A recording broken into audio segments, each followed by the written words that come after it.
জাতির পিতা ইব্রাহিম আলাইহিস সালাতু ওয়াস সালাম মূর্তি পূজকের ঘরে জন্ম নিলেন। সকলকে দেখতে পেলেন মূর্তি পূজা করে, কিন্তু আল্লাহ সুবহানাহু ওয়া তাআলার এই বান্দা মূর্তির সামনে মাথা নত করে নাই। পাল্টা প্রশ্ন করেছে, মা হাযিহি তামাসিলুল্লাতী আনতুম লাহা কিফুন ক্বালু ওয়াজাদনা আবাআনা লাহা আবিদিন। কিসের এই মূর্তি? আমি তো দেখতে পাই যে তোমরা এগুলার পূজা করো, সিজদায় পড়ে থাকো, কারণটা কি? এগুলা কিসের মূর্তি? তারা বলল, ওয়াজাদনা আবাআনা লাহা আবিদিন, বাপ দাদাকে দেখেছি এগুলার পূজা করে, এই জন্য দেখে দেখে আমরাও পূজা করি। তিনি বললেন, এটা কোনো যুক্তি হলো? এটা কোনো জ্ঞানীদের কথা হলো যে বাপ দাদা করেছে তাই আমি করি? নিজের হাতে মূর্তি বানিয়ে তার পেছনে খুঁটা দিয়ে দাঁড় না করালে ওরা দাঁড়িয়েও থাকতে পারে না। কথা বলেন ঠিক কিনা? আল্লাহর কসম, মূর্তির পেছনে বাঁশ পৃথিবীর কোনো মুসলমান ঢুকায় নাই। আমি আল্লাহর কসম করে বলছি, এই বাঁশ কি মুসলমান ঢুকিয়েছে? আর চিৎকার দিয়ে বলতে হবে, বাঁশ যারা ঢুকিয়েছে তারাই তাদের পক্ষে। আমরা বাঁশ ঢুকানোর বিপক্ষে। কথা বলুন ঠিক কিনা? সেই বাঁশটা রড দিয়ে হোক আর বাঁশ দিয়ে হোক, আমরা সব বাঁশ ঢুকানোর বিপক্ষে। আমরা চাই না কাউকে রড দিয়ে বাঁশ দিয়ে এভাবে দাঁড় করিয়ে রাখা হোক। এটা আমাদের জাতির পিতাও চান নাই, আর আমরা তার আদর্শের উত্তরসূরি। কথা বলতে হবে ঠিক কিনা? ইসলামের শত্রুরা, ইসলামের শত্রুরা,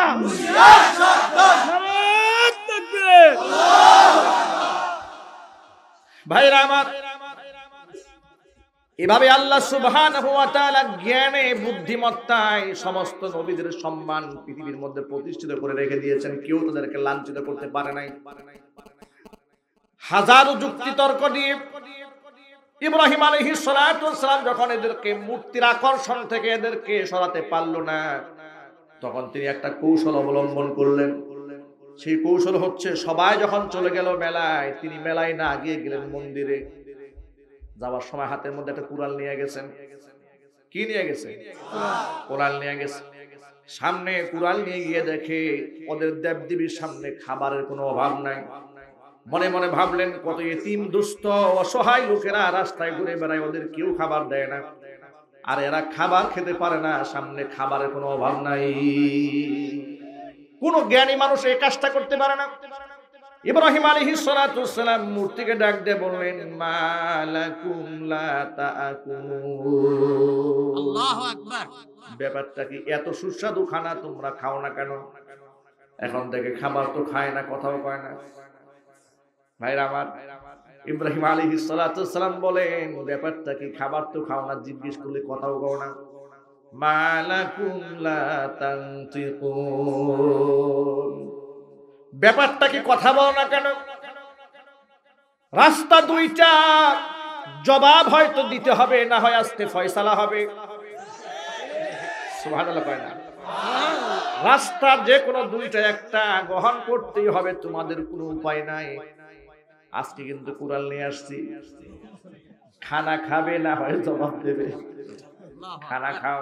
মালাকুম লা তাকুলুন, কি খাবার পছন্দ হয় নাই? এত খানা সামনে, কোনো খানায় খেতে মন চায় না। না মন চাইলে বলতে হবে যে কেন খাও না, জবাব দাও। মালাকুম লা তাকুলুন, ঘটনা কি? কথাও দেখে বলো না। কথা যদি না বলো তাহলে কিন্তু এটাতে বলো বাস কেন? কোন জবাব আছে? কথা বলেন, কোন জবাব আছে? কোন জবাব নাই। ইব্রাহিম খলিল হাতের এই কুড়াল দিয়া টুকরা টুকরা করে ফেললো সবগুলা মূর্তিকে। মাঝখানে যে বড় মিয়া আছে সেটাকে ভাঙলো না।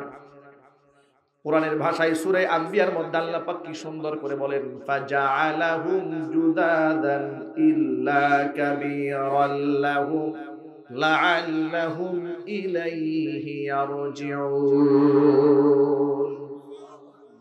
সবগুলা মূর্তিকে ভেঙে টুকরা টুকরা করে দিয়েছে, চূর্ণ বিচূর্ণ করে দিয়েছে। মাঝখানের বলটাকে ভাঙে নাই, যাতে করে লোকেরা তার কাছে এসে জবাবদিহিতা করতে পারে। এই সুযোগটা রেখে দিয়েছেন। বড় মিয়ার কান্দের মধ্যে কুলালটা জুলাই ঘর থেকে বের হয়ে গেছে। লোকেরা যখন আসলে মেলা থেকে, অনেক ধরনের খাবার দাবার নিয়ে এসেছি, যে এত খাবার নিয়ে এলাম, ভগবানকে দুই একটা খাবার না দিয়ে গেলে খাবারে বরকত হবে না।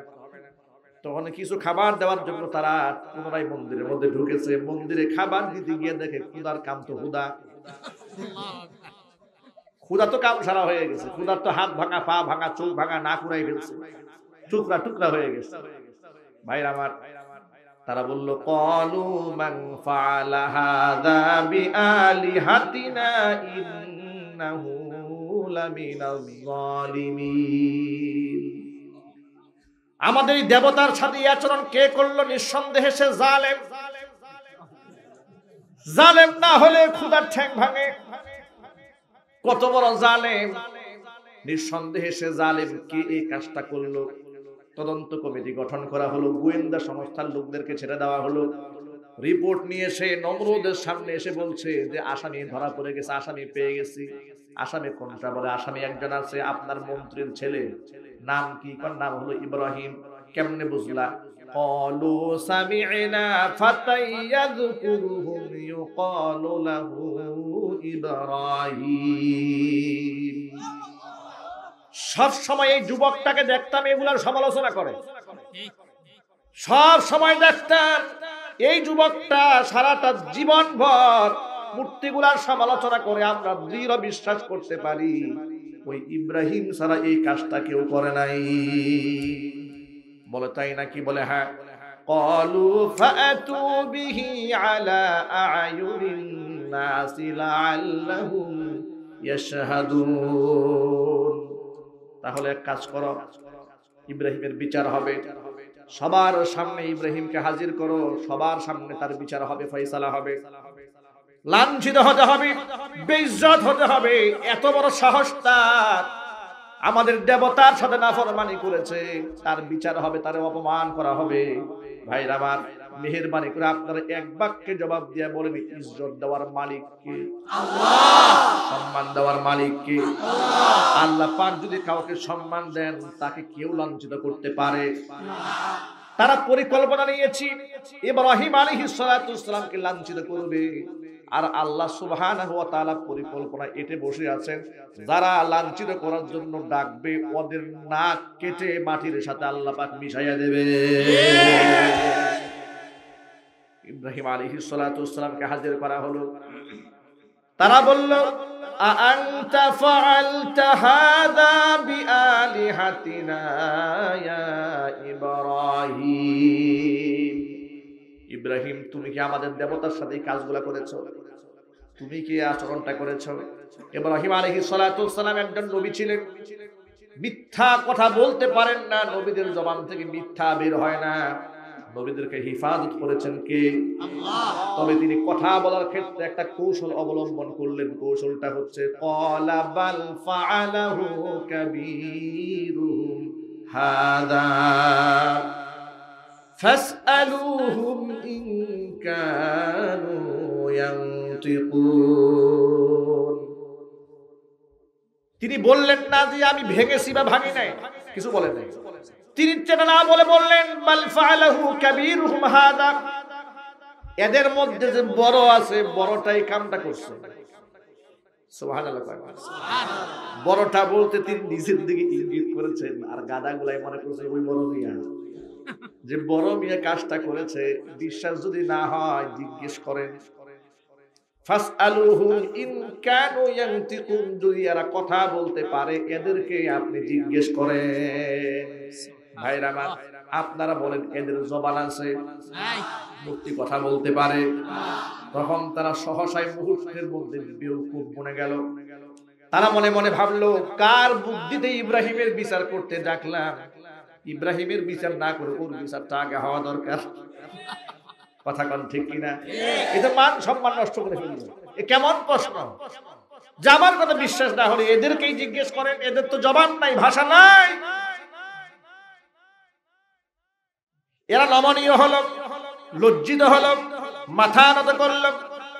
এতক্ষণ রাগান্বিত ভাষায় কথা বলেছে, এখন নম্র ভাষায় বলে, বাবা তুমি তো জানো মা হাউলাই ইয়ান্তিকুন, এরা কথা বলতে পারে না। ইব্রাহিম আলাইহিস সালাতু ওয়াসসালাম বলেন, তাই নাকি? কথা বলতে পারে না? বলে না, তুমি তো জানো এটা, এরা কি কথা বলতে পারে? তাই নাকি? কথা বলতে জানে না? বলে না। শুনেও না? বলে না। উপকার করতে জানে না? না। তাহলে পূজা করো কেন? আল্লাহু আকবার বলেন। কথাও বলতে জানে না, শুনতেও জানে না, উপকার করতে জানে না, অপকার করতে জানে না। অন্যের উপকার অপকার করবে দূরের কথা, নিজের হাত পা ভেঙে ফেললে নিজের প্রতিবাদটাও করতে পারে না। উফিল্লাকুম ওয়ালিমা তা'বুদুনা মিন দুনিল্লাহি আফালা তাকিলুন। মাথায় মগজ নাই, হিরো নাই, ভালো মন্দ কিছুই বুঝো না। ধিক্কার তোমাদের জন্য, আর আল্লাহকে বাদ দিয়ে তোমরা তাদের পূজা করে, এদের জন্য ধিক্কার। যুক্তিতে তর্কে ইব্রাহিম খলিলকে যখন ওরা হারাতে পারল না, তখন তারা পেশি শক্তি ব্যবহার করার জন্য সিদ্ধান্ত গ্রহণ করলো। সবসময় একটা মূলনীতি আপনার মনে রাখবেন, জালেমের আচরণটা এমনই হয়, জালেম যখন বাস্তবতাকে উপেক্ষা করে, যুক্তিতে তর্কে আদর্শে যখন বাস্তবতায় যখন ও হেরে যায়, পেশি শক্তি ব্যবহার করে সেখানে তারা বিজয়ী লাভ করতে চায়, তখন তাদের মুখ থেকেই ভাষা বের হয়ে যায়, আসেন হাত ভেঙে দেব, ঘাড় মটকায় দেব, পানিতে ভাসায় দেব। এগুলা হচ্ছে ওই নমরুদের মতো পেশি শক্তি ব্যবহার করা। কারণ তারা যুক্তি দিয়ে, কোরআনের আয়াত দিয়ে, হাদিস দিয়ে, বাস্তবতা দিয়ে যখন প্রমাণ করতে কোনো কিছুতে না পারে, হেরে গিয়া নমরুদের মতো চিৎকার করে পেশি শক্তি দেখাতে চায়। তারা বলে, ক্বালু হাররিকুহু ওয়ানসুরু আলিহাতাকুম ইন কুনতুম ফাইলিন। এর সাথে যুক্তিতে গিয়া লাভ নাই, তর্কে গিয়া লাভ নাই। ক্ষমতা যেহেতু আমাদের, ক্ষমতা দেখাইয়া দাও। ঠিক কথা কয় না? ঠিক। ক্ষমতা যেহেতু আছে, ক্ষমতা দেখাও। ইব্রাহিম দা আগুন দিয়ে পুড়ায় মারো, হত্যা করো, তাকে জ্বালায় দাও। তোমাদের দেবতাকে সে লাঞ্ছিত করেছে, তাকে তোমরা সাহায্য করো। দেবতার মান সম্মান যদি টিকাইতে চাও, এর আগুন দিয়ে পোড়াও। ভাইরা আমার, দেবতার মান সম্মান ইব্রাহিম খলিল নষ্ট করলো না, এরা নষ্ট করেছে। আরো যদি বলেন, কারণ দেবতার অসারতা এদের বক্তৃতার মাধ্যমে, যুক্তির মাধ্যমে জাতির সামনে প্রমাণিত হয়েছে। জোরে জোরে বলেন সুবহানাল্লাহ। তখন তারা বলতে লাগলো, এর আগুন দিয়ে পুড়ায় মারো। ভাইরা আমার, হাজার হাজার বছর পর এ দুনিয়াতে ইব্রাহিম আলাইহিস সালাতু ওয়াসসালামের আদর্শের সৈনিক যেমন আছে, নমরুদের আদর্শের সৈনিকও আছে। আর কথা বলেন, আছে না নাই? ইব্রাহিমের আদর্শের সৈনিক যারা, তারা মূর্তি পছন্দ করতে পারে না, মূর্তির পক্ষ নিতে পারে না। কারণ হলো ইসলামের সাথে, তাওহীদের সাথে মূর্তির কোনো সম্পর্কই থাকতে পারে না। কলিজা বড় ব্যথা নিয়ে একটা কথা বলে ফেলি, মূর্তির পক্ষে মুসলমান কথা বলবে, এ কথা আমি আমার জীবনে কোনোদিন কল্পনাও করি নাই। ইখতিলাফ হতে পারে, মাসআলা নিয়ে বিতর্ক হতে পারে, কিন্তু শিরকের পক্ষে কোন মুসলমান কথা বলবে, আল্লাহর কসম, আল্লাহর কসম, আমি কোনোদিন ভাবতে পারি নাই। কিন্তু বাস্তবতা এটাই দেখা যায়। আমি এদের অনেক কাজ থেকে ডেকে জিজ্ঞেস করেছি, ভাই আপনারা মুসলমান, আপনি কাজটা কেন করেন? বলে, হুজুর কিচ্ছু করার নাই, দেয়ালে পিঠ ঢাকা, আমাদের মুখ ঢাকা, হাত পা বাঁধা। এর মানে আমাদের কাছে যখন আসে মুক্তি স্বীকার করে, আবার পিছনে পিছনে গিয়া বলে হাত ভাঙো, পা ভেঙে দাও। ভাইরা আমার, এই আদর্শ কোন মুসলমানের আদর্শ হতে পারে না। এটা মুনাফিকদের আদর্শ ছাড়া আর কিছুই হতে পারে না। আমি আমার জওয়ান এবং তরুণ ভাইদেরকে বলতে চাই, ইব্রাহিম খলিলের উত্তরসূরি যারা, জাতির পিতা ইব্রাহিম আলাইহিস সালাতু ওয়াসসালামের আদর্শের সৈনিক যারা মুসলমান, তারা তাদের সাথে, মুশরিকদের সাথে, তাওহীদের সাথে, শিরকের সাথে কোনো প্রকার সম্পর্কই থাকতে পারে না। এই প্রস্তাবে রাজি আছেন কারা কারা? দু হাত দেখতে চাই।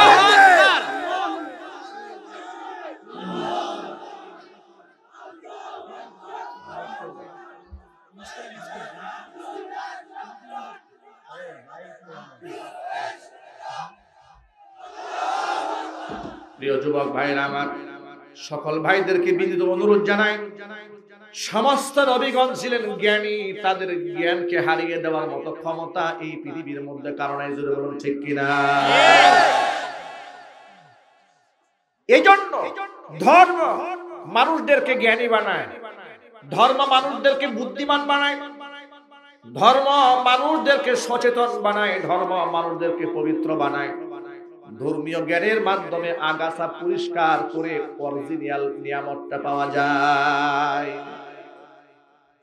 তামাম পৃথিবীর সমস্ত নবীদের নবী, তামাম জাহানের নবী, বিশ্ব নবী, ইমামুল মুরসালিন রাহমাতুল লিল আলামিন, খাতামুল আম্বিয়া নবিয়ুনা মুহাম্মদুর রাসূলুল্লাহ সাল্লাল্লাহু আলাইহি সাল্লাম যখন তাওহীদের দাওয়াত প্রদান করলেন, সেই নবী তাওহীদের দাওয়াত দিলেন 40 বছর বয়সে। 40টা বছরের মধ্যে যার জবান থেকে একটা মিথ্যা শব্দ উচ্চারিত হয় নাই। আল্লাহু আকবার বলেন। আপনারা শুনে অবাক হয়ে যাবেন। কাফেররা যখন দেখতে পেল আল্লাহর নবী এমন একটা দিনের দাওয়াত দিচ্ছেন যে তাদের পূর্বের শিরকি ধর্ম ধ্বংসাত্মক হয়ে যাচ্ছে, সব তছনছ হয়ে যাচ্ছে, তখন তারা এই আফসোস করে কাঁদতেছিল আর মাথার চুলগুলা টেনে ছিঁড়ে ফেলতেছিল, আহারে এই মুহাম্মদ তো সেই মুহাম্মদ যাকে আমরা 40 বছর একটা মিথ্যা শব্দ বলতে শুনি নাই। সুতরাং সাধারণ মানুষকে আমরা কি বলে বুঝাবো? এই লোক যা বলে তা সঠিক নয়, মানুষ তো আমাদের কথা নেবে না। কথা কোন ঠিক কিনা? মানুষ আমাদেরটা নেবে না, মানুষ তো মুহাম্মদেরটাই নিয়ে যাবে, কারণ মুহাম্মদকে তারা কোনোদিন মিথ্যা বলতে শুনি নাই। এজন্য বলেন সুবহানাল্লাহ। কোরআন মাজিদে আল্লাহ পাক তার রাসূলকে বলেন, ও নবীজি শুনেন, আজকে সমাজে যারা আপনার শত্রু হয়েছে, আপনার সমালোচনা যারা আপনাকে করে, তারা আসলে কেউ আপনার শত্রু নয়, তারা তো সবাই আপনার বন্ধু ছিল। এরাই তো আপনাকে আল আমিন খেতাব দিয়েছে, এরাই তো আপনার কাছে টাকা পয়সা স্বর্ণ গহনা এগুলো আপনার কাছে বন্ধক রাখতো, আমানত রাখতো। আপনি হলেন আল আমিন, গোটা আরব জাহানের কাছে আপনি হচ্ছেন সেই জনপ্রিয় ব্যক্তি যার জীবনে কোনোদিন একটা মিথ্যা উচ্চারিত হয় নাই। তাহলে তারা আজকে আপনাকে মারতে চায় কেন? আপনাকে কাটতে চায় কেন? আপনাকে দেশান্তরিত করতে চায় কেন? আপনার জবানকে বন্ধ করে দিতে চায় কেন? শুনেন আপনি ভালো করে, ফাইন্নাহুম লা ইউকাযযিবুনাক। আল্লাহু আকবার বলেন। আল্লাহু আকবার।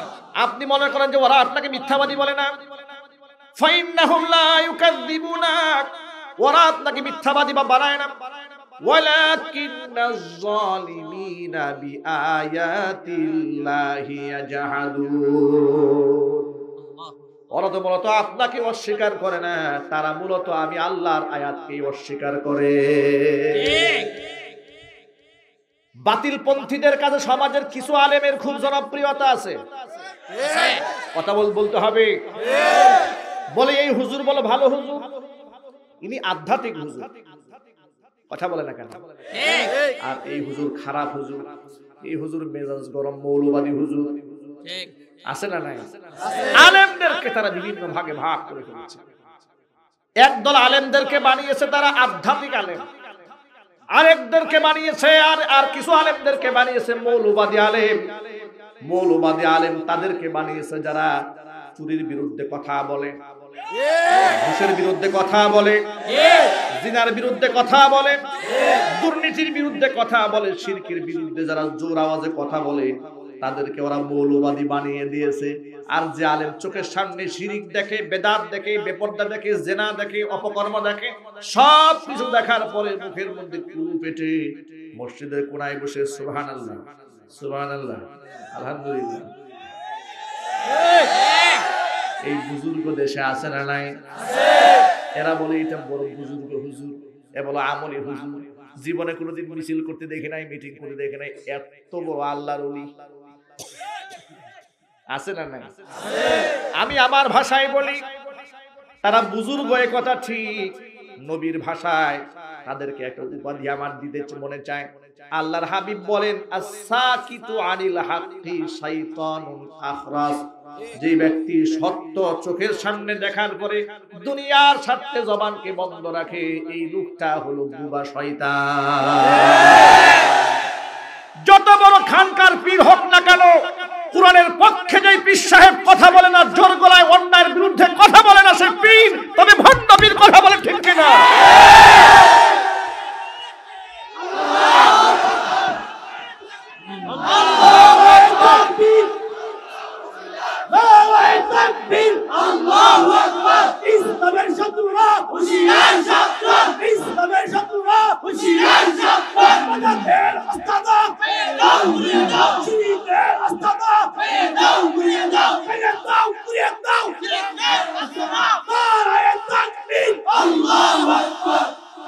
তো শিরকের বিরুদ্ধে কথা বলেই না, বরং জালেম শিরকের বিরুদ্ধে বজ্রকণ্ঠ, সুযোগ পেলে যুক্তি তর্ক দিয়া তার বিরুদ্ধে কথা বলার প্রচেষ্টা চালায়, ঠিক কিনা?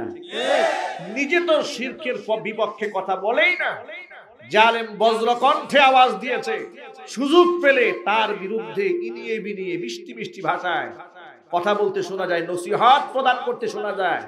বলা হচ্ছে এরকম সরগরম না করে বিনয়ের সাথে বললে হয় না, একটু মোহাব্বতের সাথে বললে হয় না? এত মোহাব্বত কেন শিরকের প্রতি আপনার? এত ভালোবাসা কেন? এত মোহাব্বত উঠলে উঠে কেন আপনার?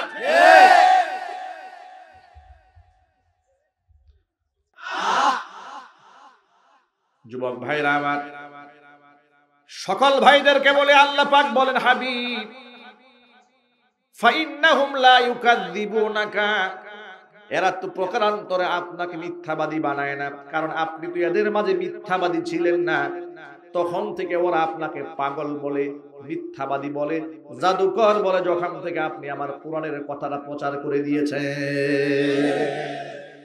তাহলে তো ওরা তো প্রকৃত অর্থে আপনার বিরোধিতা করে নাই, বিরোধিতা করেছে আমার কোরআনের কথা বলে, ঠিক কিনা?